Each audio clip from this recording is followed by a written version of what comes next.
Thank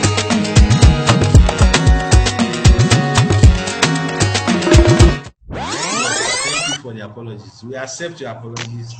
So thank you so much, sir.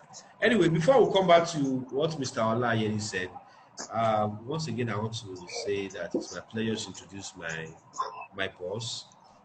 I said everybody that will come out of this 10 series has to be someone that has been in the business of pest management before I joined.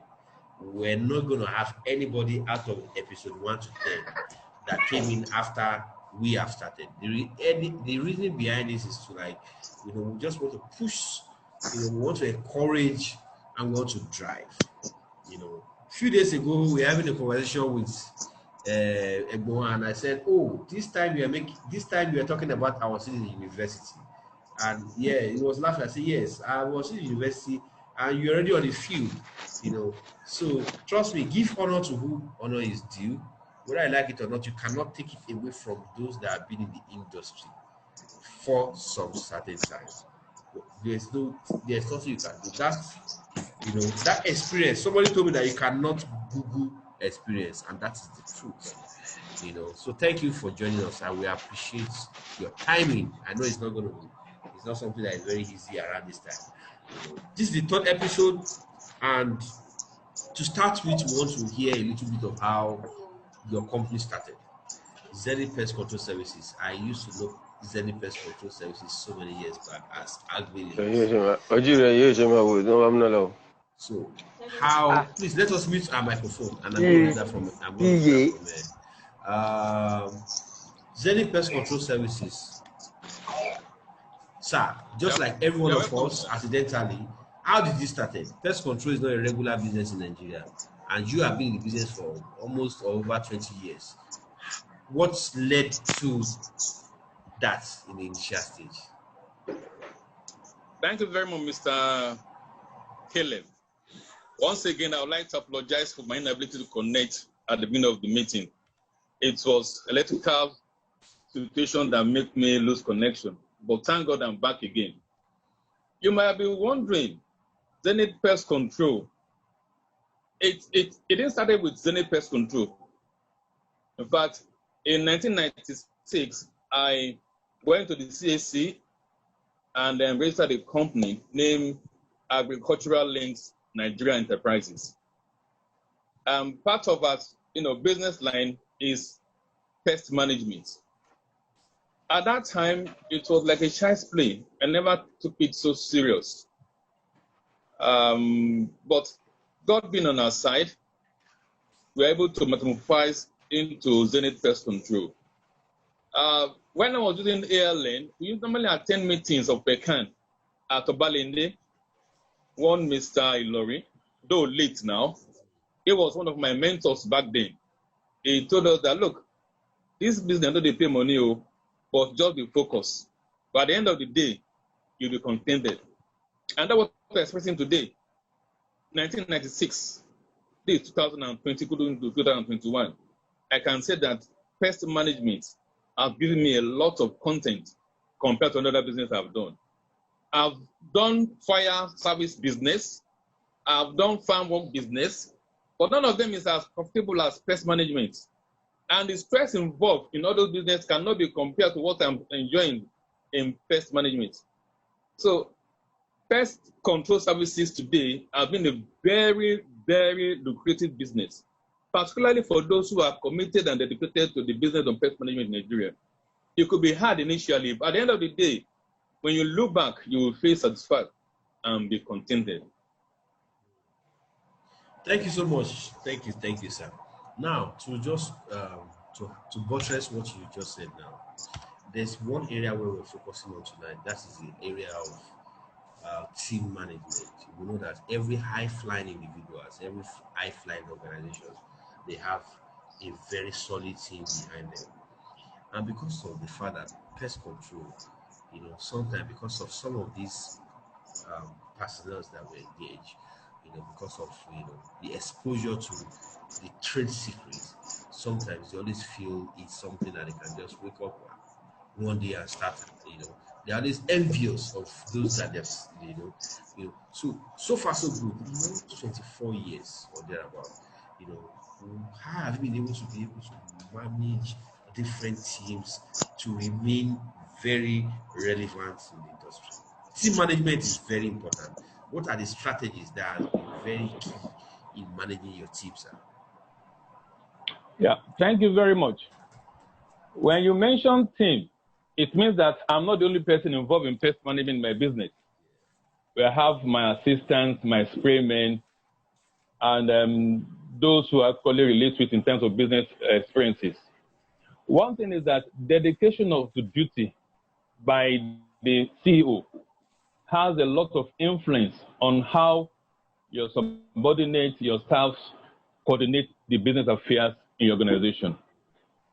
As a CEO, if you are not committed, if you are not dedicated to business, it will affect the morale of your staffs. And when the staffs are not committed, you have issue when they go out to work. For instance, when your staffs are working in a location and the owner of the location tells them to pack their bag and go away. Why? Because they have not done the right thing. That shows that you, the boss, have not given them the right condition to do the right thing when they go out for operations. So the CEO, as it were, must be committed and dedicated to business. And once you do that, it will influence a lot of the morale of those who work with you. And by the time your team are highly committed, you will enjoy the business. Commitment goes beyond talking and talking. You must take care of the welfare of your staffs. It's not too bad if you volunteer to give them medical checkup on an annual basis or even biannual basis. They get to know that, yes, our Oga likes and take care of us medically. Give them salaries that will want them to stay in the organization, that want them to grow with you. If you give them peanuts, they know what they are paying you in those companies you are working. If you think they don't know, it's a lie. They know, but they'll not tell you that they know.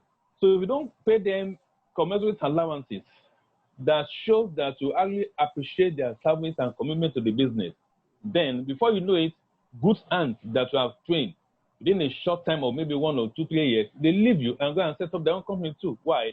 Because they're not getting that satisfaction that they want.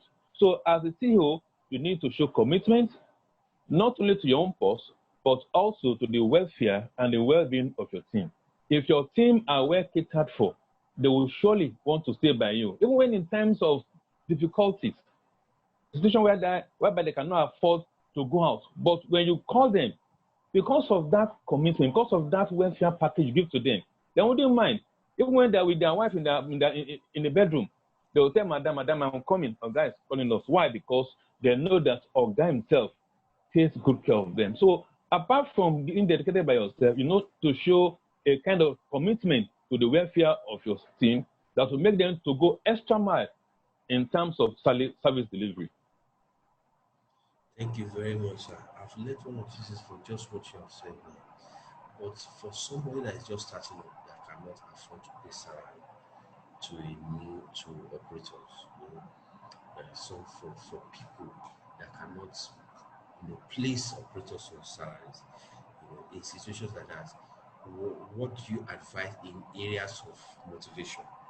You can't place them on salary because you don't have retainership contracts, but you still want loyalty. So what do you do to still engage and have them still very committed to your job? Thank you very much. Last week, Sunday, I went for a job that requires me taking like 7 or 8 staff to execute the project. And there's no way I will retain 7 sprayers on my salary on a monthly basis. It is not possible. What I normally have is that I have those I call casual or standby. These ones are those that I call when there are emergency in terms of staff strength. And to give them committed, sometimes when you don't even use them, they come with their problem. And if you're able to solve that problem at that time, whenever you need them, they will not turn you back. Let me give you an example. One of the guys I have trained into pest management is also into Uber services. I'm not telling him not to do Uber because I'm not paying him on a regular basis in terms of salary. But as a casual, whenever I go out to work, I pay him. But this last Sunday I mentioned, this guy has a commitment to take somebody to Ibadan. The journey from Ikorodu to Ibadan. And he's going to make a lot of cash from that journey. And he's one of the people that I've trained, I've committed so much time, energy to train. And I see him as my lead sprayer. Now there's a conflict of interest to go to Ibadan or to come to Ikorodu and help my Oga. He said, Oga, don't worry.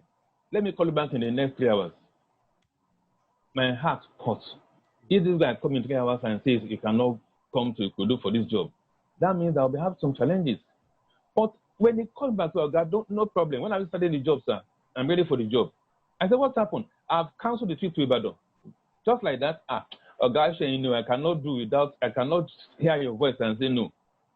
He abandoned that job for Ibadan and came to Ikorodu to help me out in the field of fumigation in one of my clients. Why?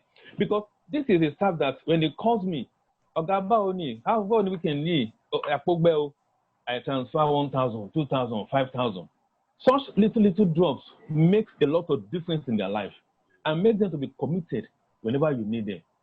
So when you don't put them as a permanent staff, when they have challenges to pay the house rent, to pay their school fees, their father is sick in the village, and you give them 5,000, 10,000, you are saving for the future.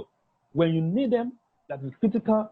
When they need to make a choice between you and another commitment, most likely they'll be committed to choosing your own option. Why? Because you are always there for them. So if you want them to be there for you, you as a CEO or Oga must be there for those who you are not retained on a permanent salary scale. So that when there's time for you to need them and you call them, even at short notice, they'll do all kind of maneuver they can do in order to satisfy you because you're always there for them. Thank you so much, sir. Thank you. I'm also learning. I'm learning more, but I want to ask, in years of experience, over 24 years, what would you consider as maybe your biggest challenge in the industry?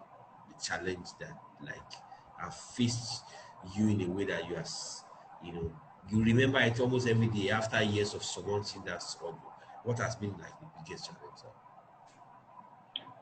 Well, it's not only peculiar to me. Like most of the P.C.Os, we have this challenge in the field. Imagine you get to a location, you've done your work, and somebody comes with white shirt and brown khaki and said that your work is not approved. And they say for you to be certified as a licensed pest control, you must go through another third party who is not a member of staff of that local government. You need to go to that man and tell stories and rub their palm. It happens to me somewhere in Mushi. That was some 8 years ago. I was told to go and register my outfit with another outfit who is not as capable as I am. You can imagine that kind of experience. But for me to retain that job, I have to do that. But anytime I remember this experience, it pisses me off. The person in charge, the CEO of that company, by the time we exchange words, by the time we interface, by the time we discuss on pest management, he has no stuff on his head. So why should me register with you for license? It pisses me. So anytime I remember this day, it makes me feel sad. Although I got the job, I pay my bills, pay to them, pay the local government, and I'm up to date. For the past 8 years, I'm still servicing that particular locality. But anytime I remember that experience, it always gives me a sense that, look, whatever it takes by the law, we must ensure that this pest management business thrives without the influence of third party, either political or otherwise, that will make our job to be not enjoyable. So, young ones who are out there, if you want to thrive in this business, don't let anybody coerce you or intimidate you that you are not qualified. In as much as you have the backing of PECAN, in as much as you have the backing of CAC, in as much as you write to the local government that you want to do pest management in their vicinity, you will be rest assured you have followed the right path. Aerocon is there to back you. So once you get those backings, You can stand up and contest anybody who wants to bully you. But if you are not well tutored, if you don't attend seminars, if you don't have the license that gives you that permit to operate, it becomes a challenge to fight your case. Just like I did in some 8 years ago, I was able to stand my ground. That no matter what it takes, this job, what is the cost? I'll pay you the cost. And I paid the cost. And I got the license to operate that local government. However, don't let anybody, underline that word, anybody intimidate you. You can fight to retrieve and come back and fight again. But be committed, be focused. That job you think is very big, the job of Shell, of Chevron, of Cadbury. One day you will get there, but you need to build your case. Imagine 1996, no be small work. Oh. You need to build your case. If I tell you the story about I started carrying knapsack on my back to enter Molue from Oshodi to Yanokwaja with knapsack, a graduate. I know they shame me, carry on. But today I can't do that. But you need to go through those rough edges. But at the end of the day, I can assure you, your bank account will swell like Baba Salah. All right, thank you so much. Sir, 2018 we had a training program, and that was the first time you be coming as a guest speaker. And I remember very well when you were coming, you came with your daughter, very beautiful woman. You came with your daughter. She came to support you as daddy's girl. And I remember all through the time you were giving lectures, she was there, looking at you, and I said, wow, daddy is coming as a guest speaker and he's coming with his daughter, So now that brings to the question, if any of your children decided to say, I want to practice pest control, leaving some other exotic industries, like maybe I don't want to be a medical doctor, I don't want to be a pilot, I don't want to be a pharmacist, I want to be running after rats. Like, will you encourage him or her, looking at the prospects and the challenges of the industry, like on a full-time basis? Will you encourage any of your direct biological child to go into this business? Thank you for that question. I don't think there's no other encouragement that can give to, in fact, to start to have just two, a boy and a girl, both at University of Lagos. The one you saw helped me out when I have issues with my network just now. I ran to her and said, baby girl, Papa, calm down. I lost my phone, just crash. What is happening? So she was able to maneuver, and before we know it, I'm back on air again.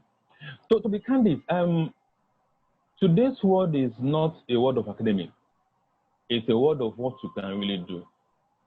And to encourage them, I think I've given the two of them the best of encouragement. Imagine if you establish a company and you are advised to list your directors, and you put your first son and your second son as the director in your company, and you give them a share in that company. What other information do you want to give to them? So apart from that, it's a joy that they have seen it that since the couple of years, this man has been doing pest control. When it's time to pay our school fees, no shaky. When you call for money from school, no shaky. When you want to, if you want to buy biochemistry, and tell me it's biochem and stream. Because when it's time for book launch next week, 1 million, no shaky. Imagine. So all those things are things that they are saying that, look, this business is not for the purpose. When they come to Peckham meeting, they see people like Caleb. They see people like Rothmans and his branded vehicle. They see people like Sambid. Those are my colleagues in the business. People like P.C.O. People like Mama Peckham. People that ride jeeps. That they are looking fine. That means this business is not for purpose. So if they can come out of school and put their experience in school in terms of enlightenment into the business, surely this will reap a lot of blessing from it. and they can see it as a business that's even better than working in a bank. You know why I say so? As a banker, if you leave home by 6:30, you are done. Your guy will harass you. But as a pest controller, I can afford to leave home by 10 o'clock. Abi? And you are back by 12. And 12 going to pay you. No. As for me, by 12:01, I go for my turbo king to cool off the tension. Oh, turbo king, baba. Yes, so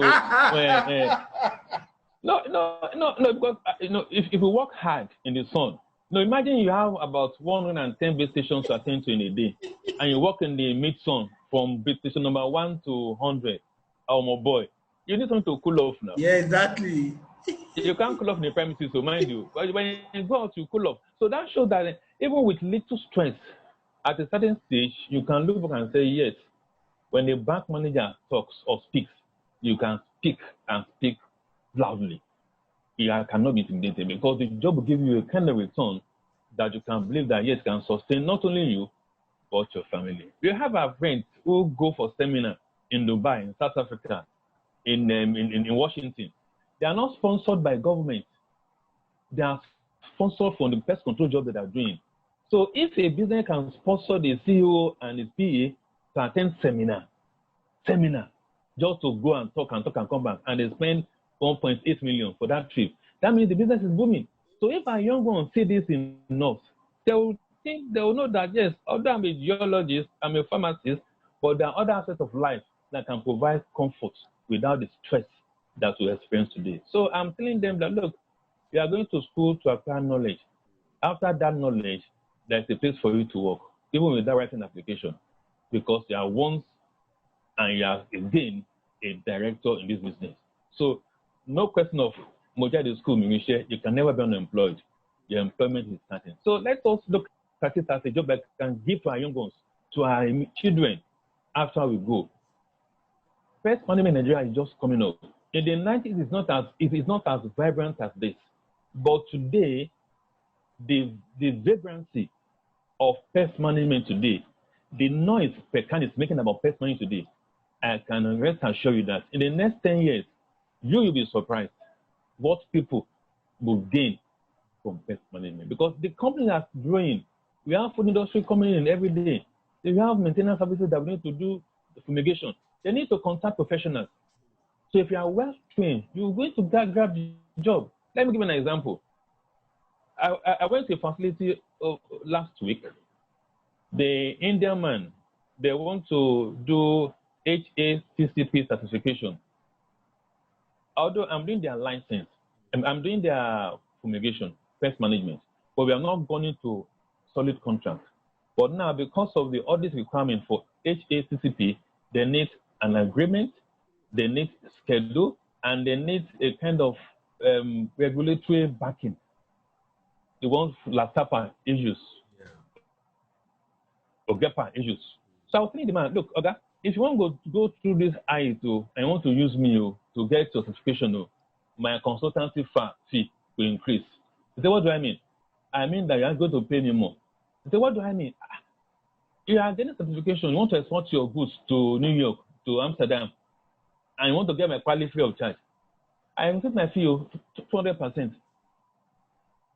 200%. Why? Because those licenses that you acquire, if you think they are useless, they say you come and pay money for Pecan, come and pay money for LATAPA, come and pay money for Ericon, and you think you are wasting money. No, be so. The day you need that certification, that you need to outshine others in your bidding process, it is coming. And that alone will give you a hedge. I got a job of reason too. Purely like they pay me peanuts. But when this guy came, they paid me 3 times of what they're paying me in a month, not per quarter. Why? Because I have this procedural process that I do that makes me to outshine all other bidders. So ensure that when there's time for seminar, there's time for storytelling, key into it. Knowledge that you gain during those occasions will take you to greater heights. The few jobs I've got during the COVID-19 is not because of my competency. It's because of the packaging, one, and the kind of license that I strive to get that will back my bidding process, that will equally give you a better chance of securing a job. And you can talk with your clients authoritatively. But if you don't have those licenses, you'll be begging them. But now they're the one now begging you because you have that competence, number one, and you have the legal backing, number two, and you have the paper qualification that will make you outshine when you go out for bidding. Thank you so much, sir. Thank you. I'm like I said from the beginning of this conversation, I'm equally very learning. 1996 that you mentioned, I was not even yet in higher institution of then. I was very, very 1996. So that's why when I see you, I always frustrate that Baba, Galaba. Yeah. Now, we have a lot of people here that maybe they've not been in this business for a long time. Maybe 2, 3, 4 years. With your experience of over 24 years, seeing people coming into the business newly, some are discouraged because maybe after some times they are struggling to get customers. Customers are not coming forth as they have expected. Some different reasons, Some are happy that they've been able to leverage on 1 or 2 referrals and they're doing very well. For a startup companies, someone just coming into the business, what is going to be your advice? Someone that has not spent so many years just coming in and say, okay, I've not really know what's going on here, and I'm just coming in. I've done training, I've gotten a license, and I'm meeting a veteran in the business. What your advice be to someone that is just coming into the business? Like I advise every other person, there's a common thing that says Rome is not built in a day. You join the process today, you can't expect yourself to compete with those who have been in it for a long time. I have those who are superior to me in this business.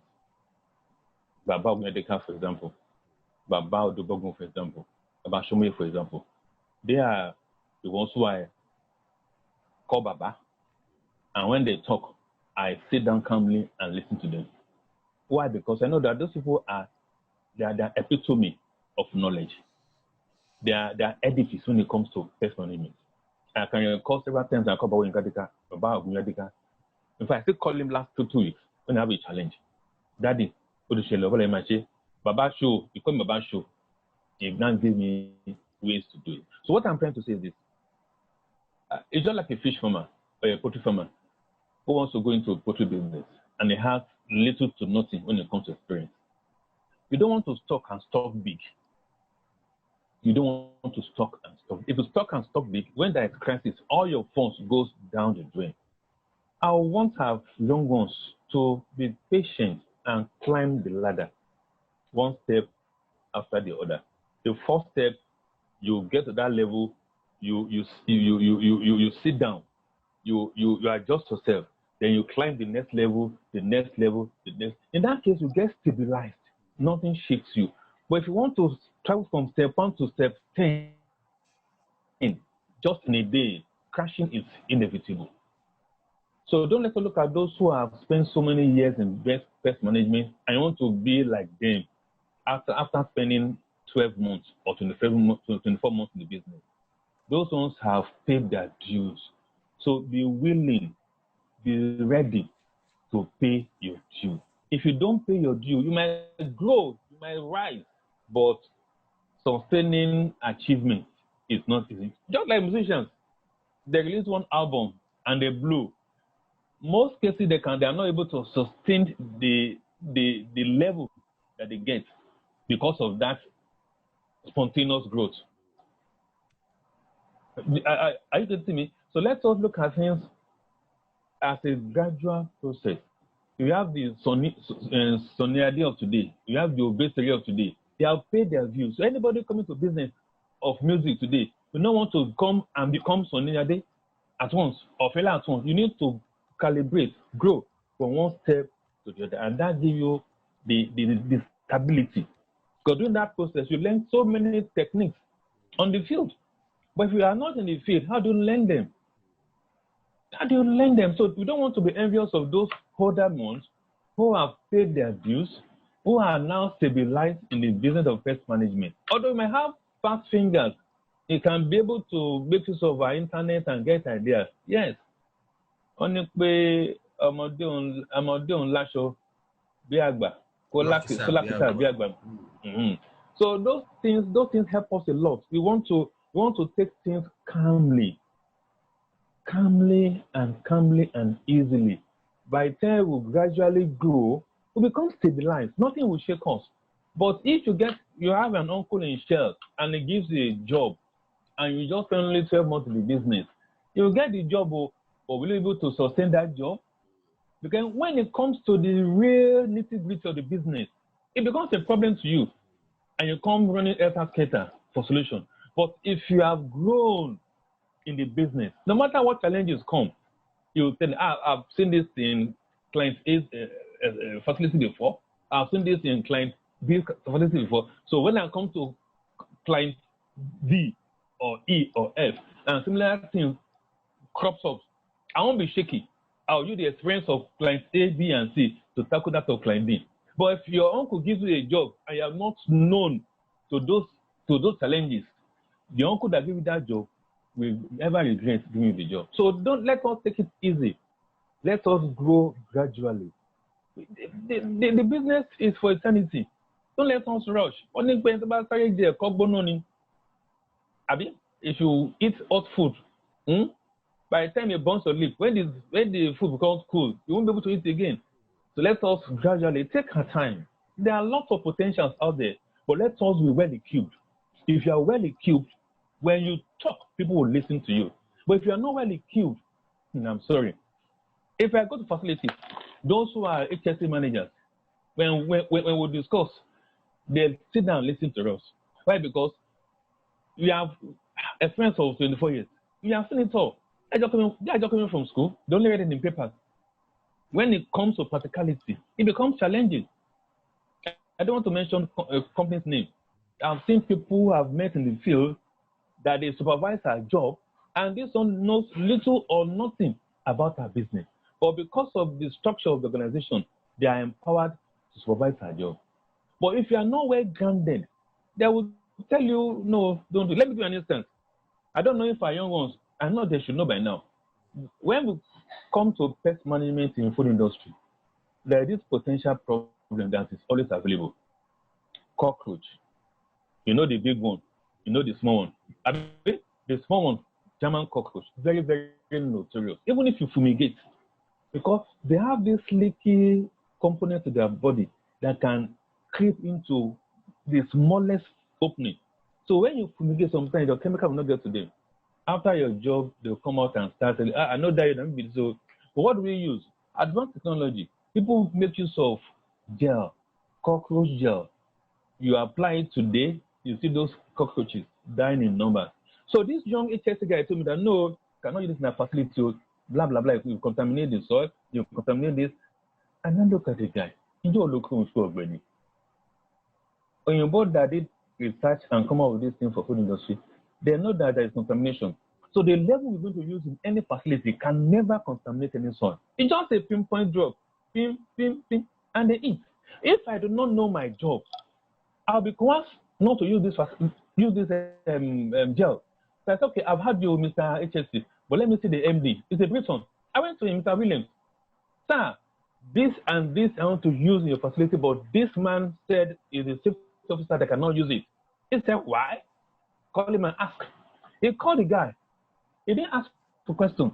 Please allow pest control people to apply this in our machines in the production hall. And that's all the problem. But imagine if I'm not well grounded, I'll become shaky because one young sharp HSC officer tell me not to use what I've been using for ages and give me good results. I'll be required not to use it. But because I've tested it in so many fields, in so many companies, and it worked. So this young man cannot come and tell me not to use it. But if I don't know my onions, that problem will rear up its ugly head one day, and they'll not tell you that your P.C.O is not capable. Not that they are not capable, but you are not ready, well tutored to defend the business of pest management. So let us take our time. Let us take our time. Know the nitty-gritty of the business. Let me tell you an experience about this cockroach gel. We fumigated on a Saturday. production hall. Perfect job. So that was perfect job. And we left. Everybody sent their job and paid us the money the following week. On the fourth day, some Germans came. They want to service the machine. When they open some components, come and see multitude of German cockroach. Would that not be embarrassing? I was embarrassed that particular day, some 13 years ago. Yes, 13 years ago. That we fumigated now. Why cockroach? I now called Rob Medica, the same Baba. That, well, Benny, don't waste your time. Go and buy gel. You got a lot of gel, I never knew that then. And I searched for gel, got gel, applied it. The German saw the gel. He said, yes, this is what we're supposed to use in this machine. Just give them like food, they eat and they die in numbers. And I did. So learning the nitty-gritty of this business is very, very important. If you don't know the nitty-gritty of the business, it will come to a stage, people will rubbish you in the public. And you look as if you know nothing. Yes, you know nothing because you have not gone through the process of learning. As of today, we have few schools that teaches pest control. We have few schools that tell you what and what to use in pest management. Very few. It is out there in the field that will learn the component of pest management. So let us take our time, young ones, our colleagues. Let's take our time. It could be consuming, but at the end of the day, you'll be well stabilized. And when we talk, people listen to us. That's why Mr. Williams was able to listen and tell me that, young man, go do your job. You're doing the right thing. But if you don't know the right thing, it will be a challenge. So it's a gradual process. We'll get there. Let's just be patient and do our own work very well.